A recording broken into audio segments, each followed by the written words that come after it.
I usually try to limit the expectations I have before entering a show. Admittedly, when it involves PA Works or KyoAn, I easily get hyped. The first episode of Tokyo Ghoul filled me with enthusiasm, only later disappoint and lead me to feeling the show could have done so much more.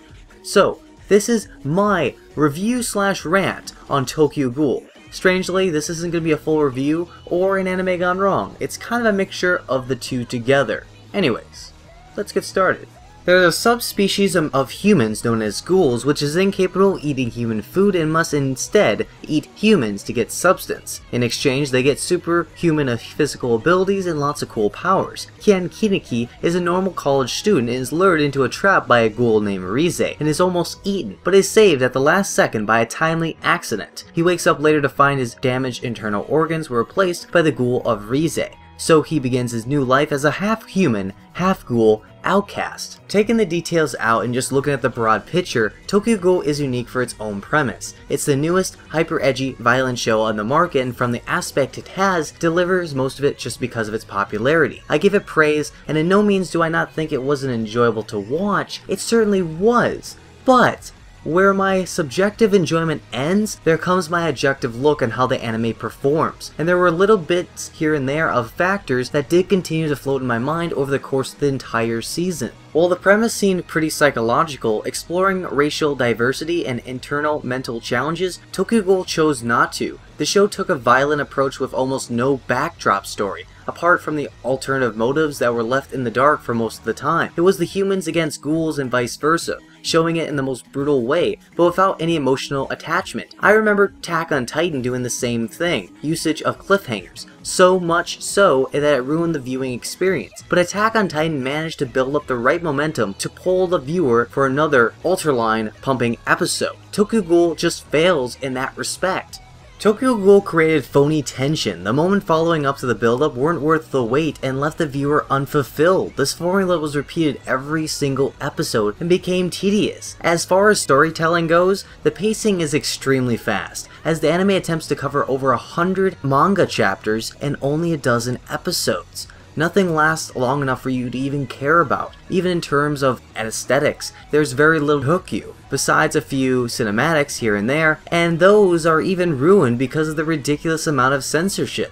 Tokyo Ghoul was one of the most highly expected series of the season, but it did fall short. Sometimes it felt as if the series had a hard time choosing between being dark, action series, or a psychological thriller with gore, so it never manages to fully satisfy either position. Kaneki's growth over the course of the series is a true struggle. It does come to grips with his new life while he's unable to leave behind his old one. The problem is, this growth doesn't really get any real jolt until the last few episodes. Characters are what make or break the show for me. I can find a show redeemable if it even has just a single character I can really identify with or appreciate. That's Tokyo Ghoul's biggest weakness. None of the storylines or characters are presented properly. All of them shift one way or the other. For example, I was rooting so hard for one of the ghoul hunters who seemed to be clearly in the gray area, driven by the sense of justice when hunting these man-eating ghouls. But no, we never get to see the development because it's Kaneki's viewpoint. Seriously, this show should have been marketed as a drama, personal, emotional journey of a crybaby with a sadistic, explosive violence thrown in for shock value.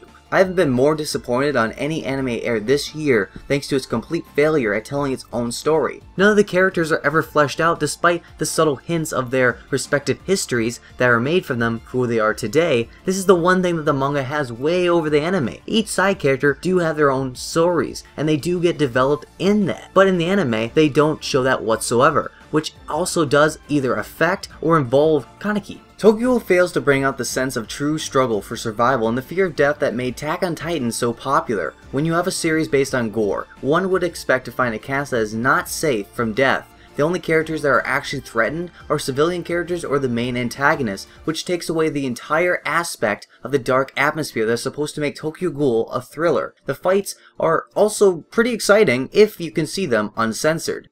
Let me elaborate on censorship. This anime's particular flavor involves covering 3/4 of the screen in black every time anything slightly violent happened. Half the time I had to guess exactly what was happening during the fight, and the other half I had literally had to go to read the manga to understand. If a directional team is going to anime a fight, then let us as the viewer watch that. maybe an uncensored Blu-ray may happen, maybe. Well, probably eventually. I'm not gonna waste my money though on something so shamelessly manipulative ploy like that just so they can make a profit off of my seek for a non-censored version. Censorship aside, the visuals were pretty okay. The first episode seemed to be the highlight of the whole entire show. Touka Kirishima wasn't able to replicate the animation quality though. The colors and visual design were extraordinary in the first episode. The colors were vibrant and full of life. The rest of the show isn't quite virtually polished, but by wading through what might look like a mediocre production. Touka Kirishima has been able to provide some provocative and fantastic layovers. Studio Perriot's touch is prominent throughout the series through its vibrant colors, overcast shadows, and wide spaces that serve to the intention of isolating our characters. It's unfortunate that some of the episodes spent some time looking like generic mush when we were all aware that the staff is highly capable of doing so much more.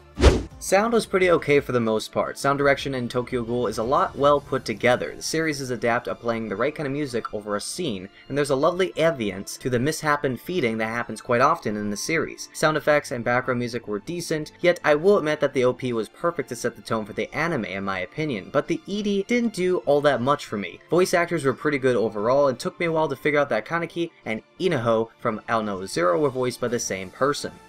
Now again, this was supposed to be a review, but also a rant. So I just want to go full-fledged and just say what my biggest gripe I have with this series as much as I can. So, of course, biggest gripes I have with the series would have to be the shipload of unexplained questions. Like seriously, every question had to deal with either Rize, Kaneki's circumstance, CCG's agent's history that I really wanted to know, Anti-Q's member's history, Aoiguri's tree, among other things, are just never explained. I mean, there's so many questions, either with characters, the pacing, the unexplained questions, they're just never explained. I just feel like the animation studio of Harriot just decided to get the idea of adaptation from the manga to the anime, just wanted to get the viewers to make up their own theories. Like, these ideals should be left for mysterious endings and mysterious series, but not for Tokyo Ghoul. It should be very simplistic for the reviewer to understand what the plot is and what the questions that they're trying to give an answer to. Tokyo Ghoul had a promising concept. It could have explored it much more than it actually chose to. It left out an emotional background and a psychological development, making the story very shallow. The fight scenes added nothing to the setting, and the excellent animation quality in the beginning couldn't be replicated throughout the entire run. So,